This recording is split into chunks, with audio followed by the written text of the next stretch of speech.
Hello and welcome to the Heat Check podcast, the Miami Herald's Miami Heat podcast. I'm David Wilson. I'm joined, as always, on the other line by Anthony Chiang, our Heat beat writer here at the Herald. Anthony, what's going on? Trying to get through the tropical storm. How are you, David? It's pretty good. It's pretty rainy. I think Yeah, I just saw we are no longer under a tropical storm I saw that. warning or watch in Miami-Dade County, which is nice. Just a wind advisory now. Just a wind advisory. That's Yeah, it's not too bad. I'm wondering if this will be old news by the time uh, people listen to this. I'm wondering how tough it's going to be for the Hornets to get into town tonight because they play Yeah. a late night a night game, so they got to fly in pretty late at night. We'll see if it's flowing through. I was at the Panthers arena this morning, and the Carolina Hurricanes made it safely, just in time for the hurricane, I guess.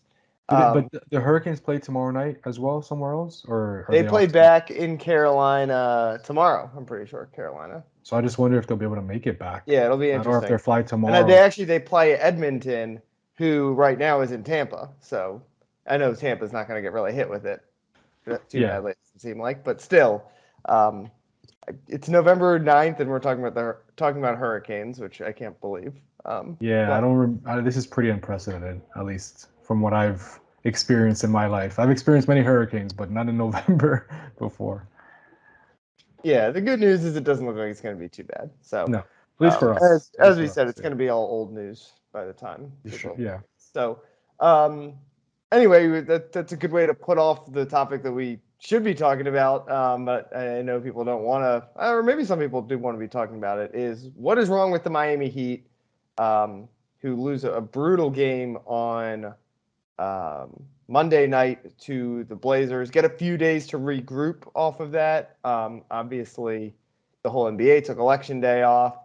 The Heat did not practice today as they initially planned to. Was that hurricane related, do you know, or was it Yeah, it was weather related. weather related? Okay. Yeah. So missing out on a couple of days of practice there after a tough loss. Obviously, we talked about it last week, just how tough it can be to get practice days in. But let's just start with the big question. What the heck is wrong with this team? Yeah, I mean, we've talked, we've gone through this for the last few weeks, David, about kind of if we're worried, if we're not worried, what the panic meter should be at. And I've been pretty positive. Like, I feel like I've always felt like this team would find answers, and I still feel like they're not as bad as their current record at 4-7. And I'm not panicking. I'm not saying it's time to panic, but I am concerned. It's been 11 games, not a huge sample, but still 11 games. You're already 1/8 through the season, pretty much. Yeah. There have been some injuries. Jimmy missed 2 games. Tyler missed 1 game. Caleb missed 1 because of a suspension. So the starting lineup has played it's probably 7 of the 11 games together. Victor hasn't played yet. Yurtseven hasn't played yet. But there are issues on pretty much everywhere, it feels like. Yeah. Like last year, I come back to this always. Like last year, we knew the Heat's formula, right? They had a top 5 defense. That was pretty consistent throughout the entire season. Their offense was up and down, but for the most part, it was in the top 10 actually for like the first half of the year. It was really just like we said, that late season lull kind of not. Yeah. I think they still finished maybe like 11th in the offense even after that lull. But the recipe has always been like with this group, finish top 5, top 10 in defense for sure. If you want to be a really like a true contender, top 5 in defense, and then just have like an average to a little bit above average offense, and you're gonna be in good shape. This year so far, I mean, the offense has not been good, obviously. 21st in offensive rating. And then defense, what needs to be a top 10 defense for this team to really have success is 17th so far this year.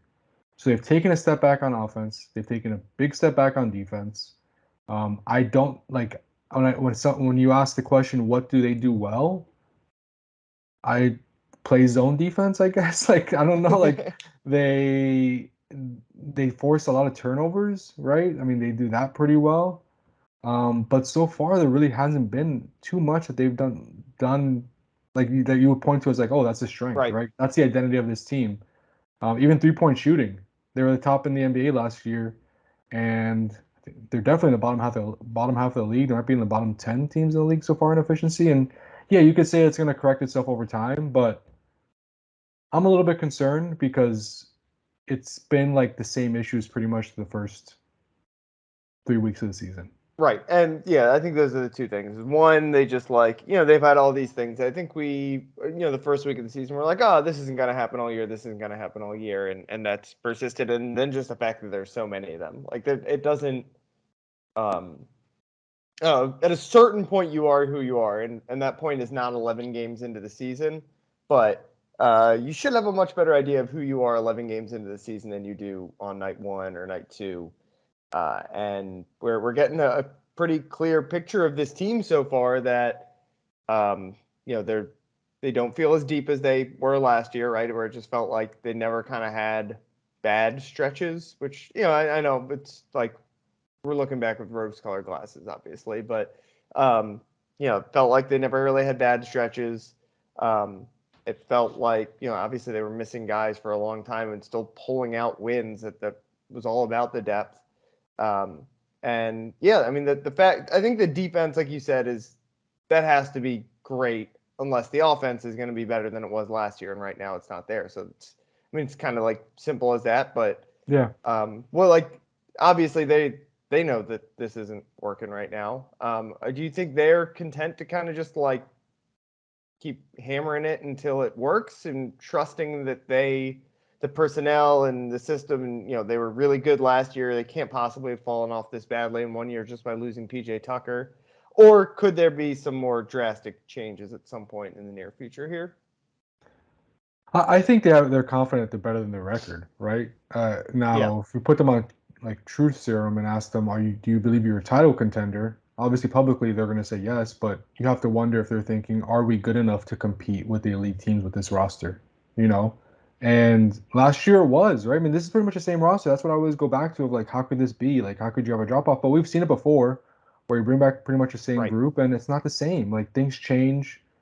Players are in different situations, different players on contract years or different injuries.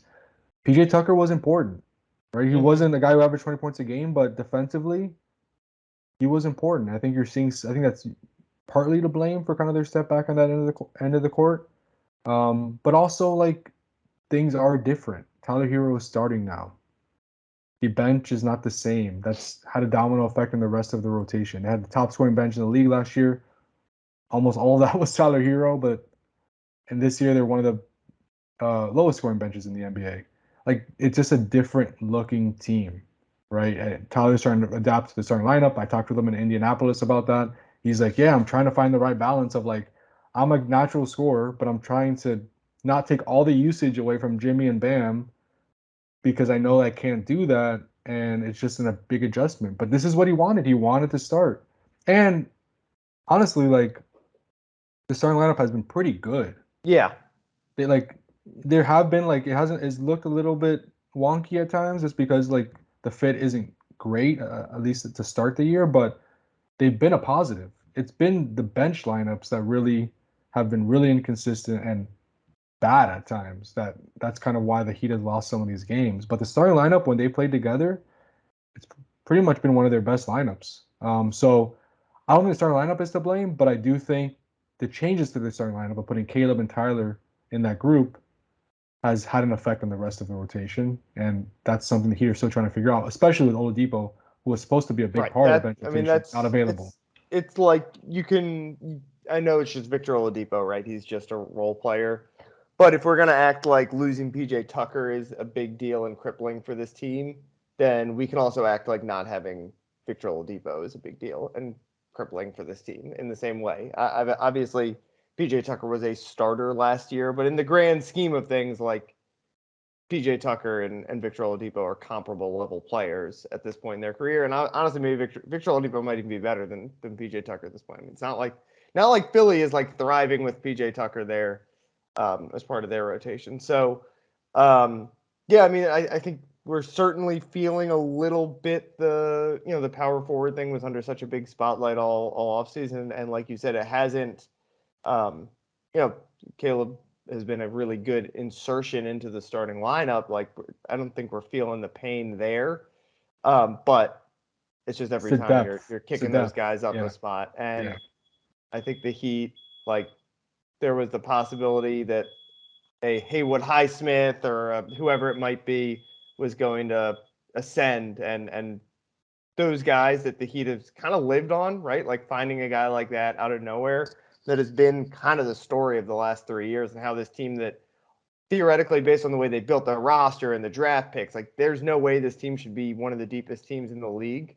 The money allocated to a select handful of players, like, but they've made it work. And right now, I think we're like bumping up against the edges of that, where, the Heat it's the same roster as last year, but right now minus PJ Tucker and Victor Oladipo, and we knew that was going to be mostly the case, but we thought that the rotation was going to get a Haywood Highsmith, or a Yurt was going to become like a legitimate like 8th or 9th man, and that has not happened yet. Yeah, I think that's a very good point. Like, for example, Tyler Hero missed the last game. They usually use a 9-man rotation, sometimes 10-man rotation. They went with 8 guys. Haywood Highsmith didn't play. Like, that shows you how much confidence Spoelstra has in the back end of the roster right now, where he's going with 8 guys. He also did it when Jimmy was out those 2 games. He pretty much played 8 guys. So yeah, their depth isn't as good as it was last year. Some of that is because Oladipo and Yurt haven't played so far this season. I think those are 2 guys who would probably be in the rotation in the situation, especially when guys are out. And it's just they've taken a step back on both ends of the court. Like, Jimmy Butler has still played very well, but regular season Jimmy and playoff Jimmy are two very different players, right? Like, playoff Jimmy is going to carry you to wins in the postseason. Jimmy's going to do that handful of times in the regular season, but for the most part, he's not the guy who's going to score 35 and get 12 assists in a game. Right. That's he does just it in the playoffs. It's not what he does in the regular season. Yeah. And Bam Adebayo hasn't played bad, but he hasn't been averaging the 15 to 18 shots a game that he said he was, right? Where he's like more assertive and taking this big leap. He's been pretty much the same guy, I feel like, as last year. So yeah, it's like the same group, but the new mix, new rotation. The threes aren't going in, which is, we have to mention that, right? Make or miss league, threes aren't going in. That's a big part of Heat's formula. And the defense just isn't not even close to as good as it was last season, at least early on. And these are the results you get. They've lost a bunch of close games, so you could say, the record could be better if they would have won a few of those, but they've also won a few close games. Yeah. Tyler Hero's travel at the end, that wasn't called. So it evens out. Yeah, I mean, they had a game where you come out of it and you're like, this is the great Heat team we've been waiting for. I think just the Portland game, maybe. The Portland game in over there where they won like double digits. That was the best game of the year, I would say. Yeah, the Toronto in week 1 was close, but then they blew, like, even when these games where they, for the most part, looked like the Heat team we thought they could do, like, they have these bad stretches, and that's a testament to the depth, right? That you can't play the Heat, other than, like you said, that Portland game, they've not played like a 45-minute game all year. They have these moments, and some have gone better than others, and the difference really has been, or do those moments come in the fourth, or do they come in the second at this point, right? Like, so it's a lot of that is the depth. A lot of that is, not. I think, the Heat in the NBA. I know we're like kind of past the like big 3 era. You need at least like 2 stars, and obviously Bam is, we've talked about it a million times, the unique star. Yeah. And like, it kind of sometimes just feels like the Heat. Well, sometimes it feels like they don't have any stars when Jimmy Butler, because Jimmy Butler's a unique star too. Mm-hmm. But they played such like a specific brand of basketball when it goes well that sometimes it feels like they got no stars out there. And on a lot of nights in the regular season, again, playoff time, I trust Jimmy over all but like 6 or 7 or 8 guys in the league. But going on like a night to night basis now, it very rarely feels like the Heat have the best guy on the floor, or the best and the third best. Like, their top level players are, like you said, not the issue, because I think the depth is a little bit more, and just the whole puzzle is just like not quite working. But stars can erase other problems on the roster, and right now I don't think their top guys are doing that. Yeah. The Heat have 2 winnable games coming up, 2 against Charlotte, which Charlotte is struggling big time, especially without LaMelo. So they could easily be in a few days 6 and 7. But after that starts a very difficult stretch that if the Heat don't play better basketball, like this could get pretty bad, honestly. Like I don't know what's gonna happen. I don't know if they're gonna get better. I don't know if they're gonna all of a sudden start hitting their threes and playing top 10 defense again. But a road trip with Toronto, Washington's not. Sorry, David. Washington's not great, but Washington, Cleveland, Minnesota, and then another 4-game road trip. Atlanta, 2 games against Boston and Memphis. Those are tough games. Yeah. If they play like they're playing right now, they're not going to win a lot of those games. So, yeah, like they got to, there has to be a sense of urgency there. I know it's early in the year, but you can't let this get away from you, especially with how good the East looks. Right. I mean, that's the other, when we talk about what's different this year, part of it is the East is better, right? Like they're playing tougher competition on a nightly basis. Yeah, but they lose to the Bulls. You lose to Sacramento. Toronto. Yeah. You lose to Oh yeah, I guess that's the thing. Indiana.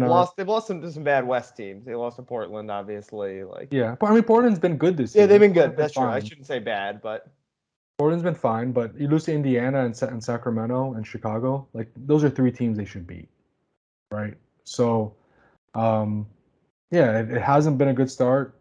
There's still time for them to turn it around, but early on, like the most concerning thing to me is I can't point to one thing that like they can build around this, right? Like they just haven't been.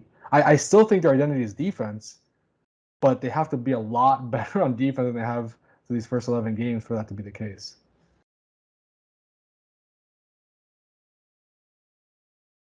So we've done the analysis part, and jumping off what you said just before we went to break here about nothing, this team nothing to build on. Are there? I asked you if the Heat are going to make changes to anything at some point. Would you, Coach Anthony Chiang, make changes? What do you see as potentially? I don't want to make you make lineup decisions and rotation decisions, but like what do you are there? What are you seeing that? I know you said there's nothing to build on, kind of. But I don't mean like nothing to build on. I know what you you mean, but like there's no identity. The team doesn't really have an identity. As of now, maybe that's the best way to put it. They don't have an identity. Yeah. What would you what would you make this team's identity? How would you? What does this team need to do? I don't know. Like obviously, we're gonna eventually talk about lineup changes, rotation changes. Like what's this identity that this team should be striving for? I still think it's defense. I still think they got to be a top 10. I don't know if they'd be top 5 in defense this year. I don't know if they'll reach that level, but I think they have the potential to be a top 10 defensive team. And I think that's the pathway to success for them, at least the sustainable success. Because I don't think this team can be a top 10 offense. Like it's just hard. Like they have a ceiling there that we've seen in the past where it would take a huge leap from a couple guys for them to get there. So I think top 10 offense, top 10 defense, top 15 offense, and they'll be probably a top 4 seed in the East, just like we expect them to.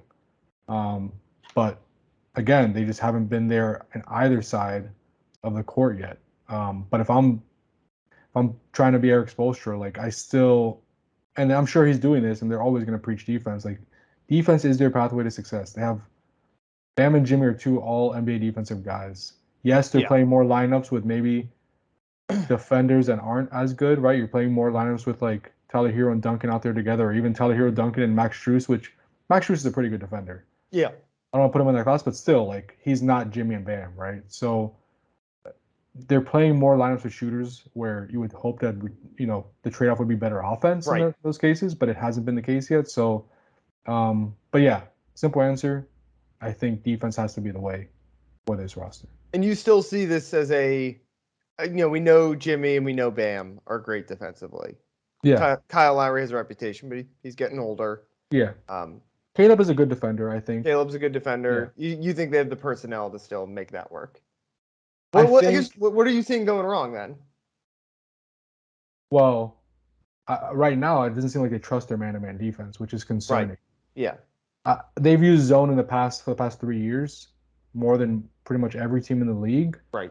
But they've never used it this much this early, right? We usually see it like when Jimmy is out or Jimmy and Bam are out together and they're missing the 2 top, individual defenders, or they're on a back-to-back and they're trying to preserve guys' on the second half of back-to-back. But this early, it just seems like it's not a great sign, even though it's working. Like the zone has been effective, but it doesn't show much trust in the man-to-man defense. So that's concerning. But yeah, I think some of it is communication. Like you talk to the guys and they're like the communication's off. I think PJ's voice plays a big part in that, right? Like he was a guy who got things organized back there. Um, Teams are like their half-court defense hasn't been great. I'm not saying it's been good. Like it's still been bottom half of the league, but teams are really running on the Heat this year. Like you could tell the scouting report is run. I think the percentage of like defensive possessions where they're playing in transition, he had the second highest percentage. And that's not because they're committing a ton of turnovers. Right. It's because teams are like literally get off misses, they're going. Yeah, like that's a scouting report. Like that's clearly the scouting report against this team. Like try to avoid them in the half court, run, get out there, try to speed things up. And it's been working for teams. So I think there's a combination of things they're going to run defensively, but I would point to issues in transition and then communication breakdowns where guys are not making the right rotation or are in the wrong spots. Yeah.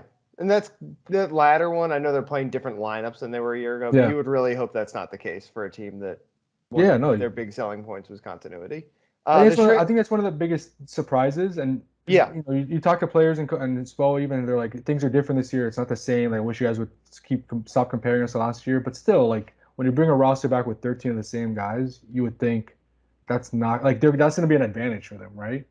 But it hasn't been. Like they're still trying to get used to different lineups, different combinations where they're in different roles, and that's kind of been the storyline this year. As far as like you ask guys, what's the reason for the struggles? They point to that: new guys, new situations, new roles, even though the team is pretty much the same. Yeah, the transition thing is interesting. I would so if you're like we said, there's not an identity they have, one strength they can have. If there's one weakness I can point at and be like, that's not going to keep up all year, that's kind of the one I do, right? That feels like such a fixable thing, right? I mean, it's not like, I know this team's a little older, right? So teams are going to try to run on them. Like, if Kyle Lowry is your last man back, like, I haven't put every starting NBA point guard in a foot race, but I guess he'd be much closer to 30th than to first. So, they're going to get burned sometimes if he's kind of your free safety a little bit in that. But it feels like such a fixable thing to me. Like it's just when you focus on it, you remember to get back a little bit better. Like you said, and the numbers. I know you tweeted it out. They've been good actually in transition defense. They're just giving up a lot of transition opportunities. Yeah, exactly. I was just about to say that like the efficiency at which those offenses are operating in transition against the Heat isn't great. So the Heat, they're getting back. They're they're getting to the middle, right? Yeah. Like they're defending it the way you're supposed to defend it. It's just that teams are running on them like 18% of the possessions have been in transition, which is a high number when you really think about it. Yeah. Second highest in the league, but yeah, it's more the volume of and some of that is because Heat are making a lot of shots, right? Right. So that's true too. That's a good point.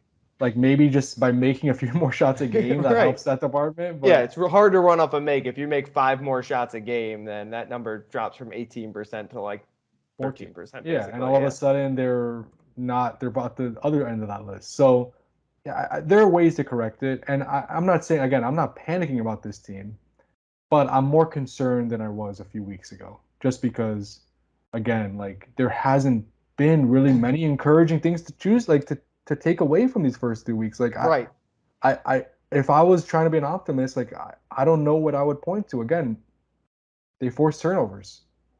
And that's one of their keys for them, right? They've done the last few years. They've been among the best in the league at forcing turnovers and being disruptive on the defensive end.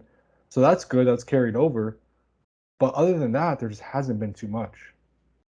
Yeah, I think the only optimist case you can kind of make is this team was really good last year, and it looks very similar to the team it was last year. So, we're banking it all on the preseason expectations. It kind of reminds me. I feel like I've been asked a lot just by non-Miami people, like what's wrong with Miami football? Like, is this Mario Cristobal? Is he just not it? And the answer I keep giving people there is like, he might still be the answer, but there's not a whole lot of positive to take away from this year, right? It's like we're basically just kind of took the year off, and I feel the same way about the Heat. Like, people are asking me what's wrong with the Heat. Like, are they just not good this year? I'll be like, there's probably still a decent chance they wind up being pretty good, but there's nothing that we've seen so far right this year that now tells that you that say. that it's like we're kind of basing it all on track records, right? And Yeah, we're basing it it's the all on same thing last Mario season. Cristobal keeps saying is Yeah. like these coaches are good, they didn't forget how to coach. Feel the same way Right. about the Heat. These players are good, they didn't forget how to play.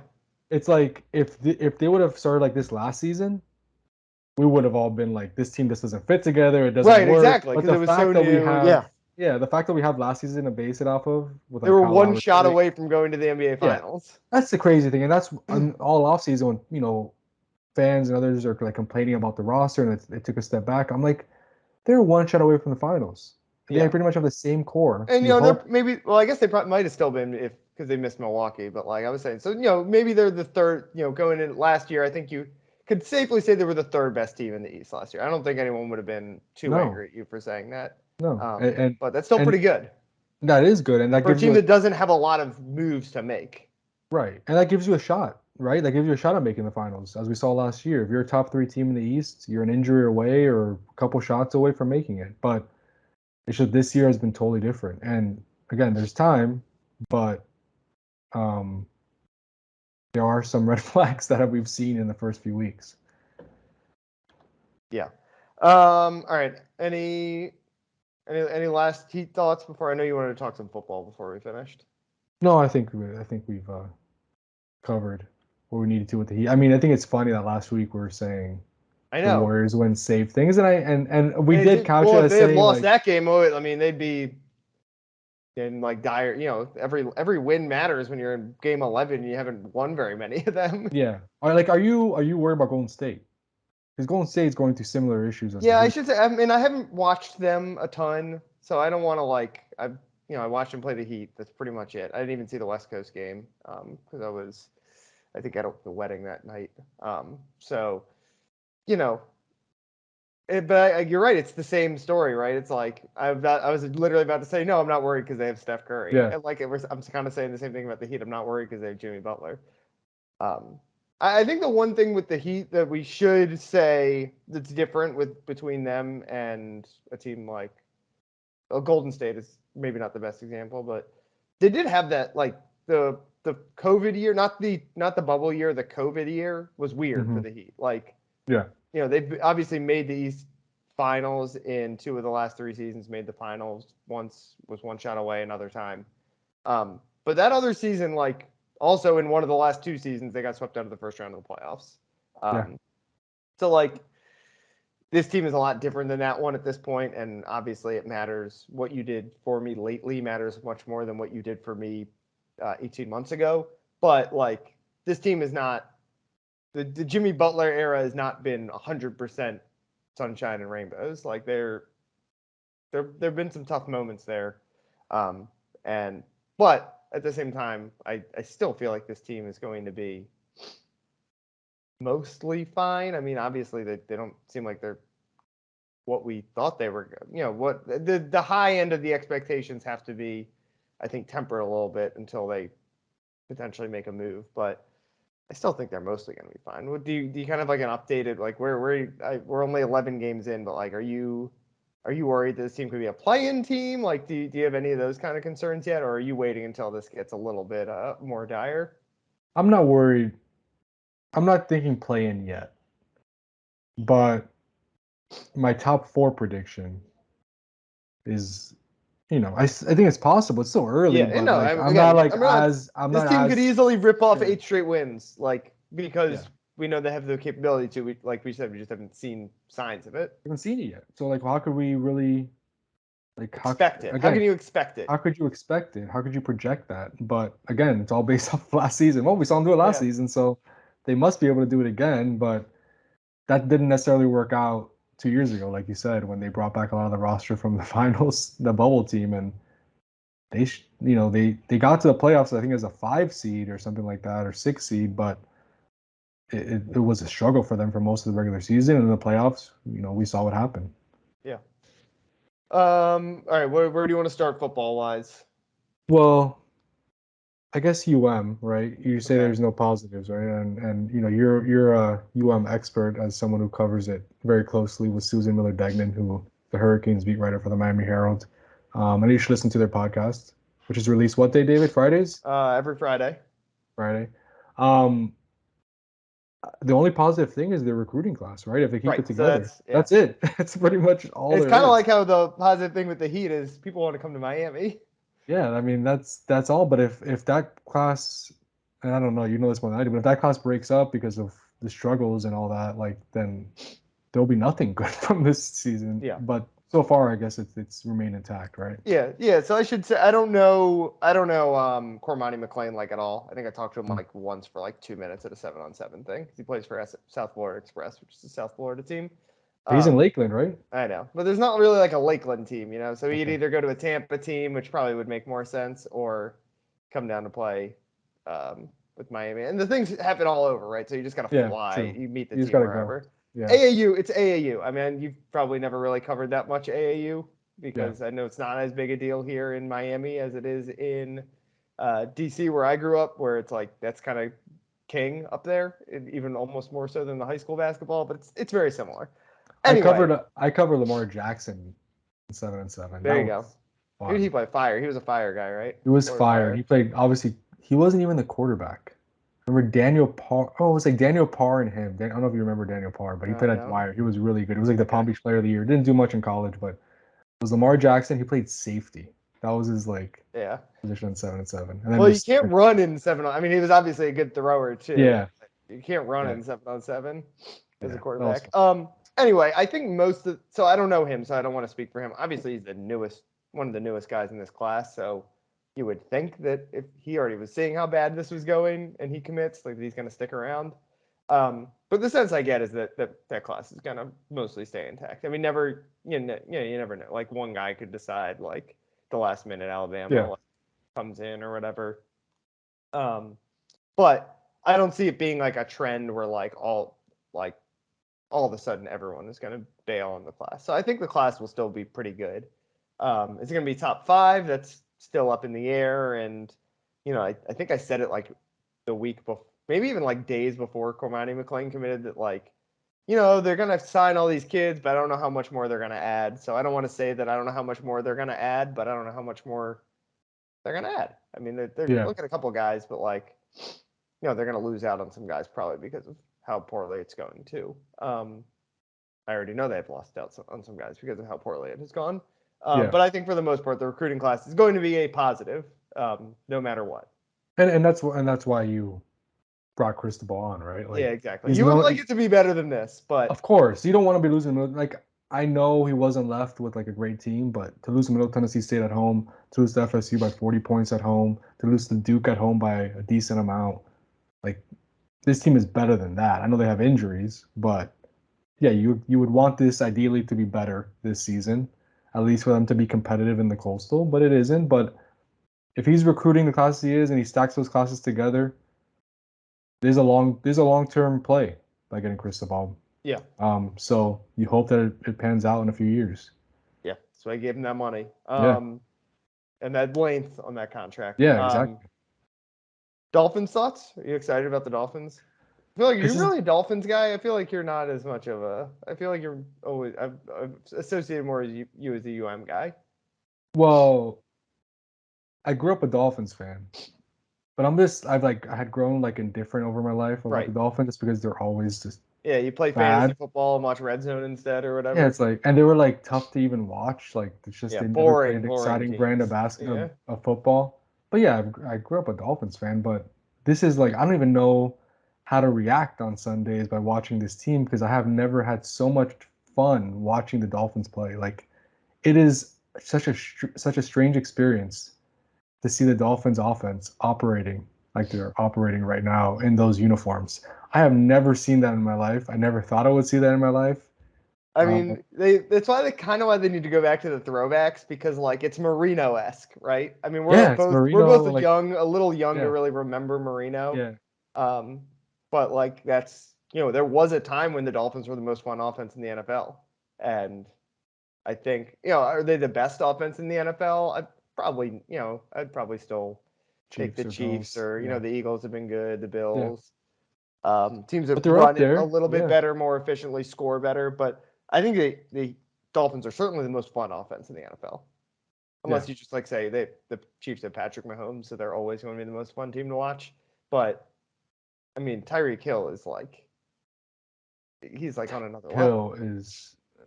There's so many people who deserve credit, right, for what the offense is doing right now. McDaniel, Tua, Waddle, like there's so many guys, but Tyreek Hill is They use Tyreek Hill unbelievable. differently than any wide receiver I've ever seen. And maybe, I didn't watch a ton of the Rams maybe if I had watched the Rams all last year, I would have felt the same way about Cooper Kupp. Right. But like the way the Dolphins use Tyreek Hill, where obviously they're throwing deep balls to him, but it's also like he's almost like a running back just with the volume of touches he gets, it's not end arounds and those little pop passes or just flats, but he is just always the number one target and he's always open. So he gets touches like he's a running back. Yeah, and he's just so good though. Like he's better than I even thought. Like I think there was always this question of like how much of it was Mahomes, Right. right? How Like much we is knew it? Tyreek He's Hill just was padding his good, stats but by running go routes and yeah, catching bombs from Mahomes. But that's but not he what he he's is. he catches balls over the middle, obviously. Like catches intermediate routes. He does obviously the deep ball. He's Honestly, the guy who kind of durable. catches more of the deep balls is Waddle. Like Waddle, they yeah, almost use like Tyreek only has 3 touchdowns because he's not breaking like 60-yard touchdowns. right, right. He's the guy who's Waddle stretching it and he's getting into those gaps and no one can stay around him. Yeah, as long as those guys, I think the fear for all Dolphin fans right now is like just one of those guys getting hurt because we've seen like how fragile it is, even with Tua, right? Tua misses 3 games and they They lose all lose. three. Yeah. Like you need all three of those guys for this to work the way it's working, and I think that's the fear because it's the NFL is obviously such a fragile sport where there's a lot of parity and a lot of injuries, and that could kind of decide the outcome of seasons. So as long as they're healthy, I mean, yeah, it's gonna be a fun season. It already is a fun season, and um, funnest Dolphin season of my lifetime. I could say that pretty Not a lot of confidently. competition, but yes, Yeah, I would say so. yeah. All right, I think we can finish things up there unless you got anything else you want to get to. No, that's all. All right. Good. Cool. All right. You can follow Anthony on Twitter at Anthony_Chang. Uh, he'll be out at FTX Arena on Thursday night for Heat Hornets, assuming it Maybe. happens. Yeah, Again, right. I don't want it'll be old news if it I doesn't know. I happen. know. Yeah. But anyway, uh, keep following Anthony. He's got analysis of every game. 5 takeaways, I think, very well sum up everything that is going wrong for this team so far this year. And of course, we are here every Thursday on the Heat Check podcast on the Herald Sports Feed. You can follow me on Twitter at DBWilson2. Yeah, some Miami football stuff. I know you guys don't want to. I mean, I can tell you guys do not want to read about Miami football for the most part these days. Just keep writing about recruiting. That's it. Yeah, some recruiting. I try to come with at least a recruiting story or two every week. And Panthers, of course, they were on the road for a long time, so back on at home, I think for 6 of their next 7. So, they're having a better start, I think, than the Heat, but kind of similar, where it's like it doesn't quite feel the same as it did last year.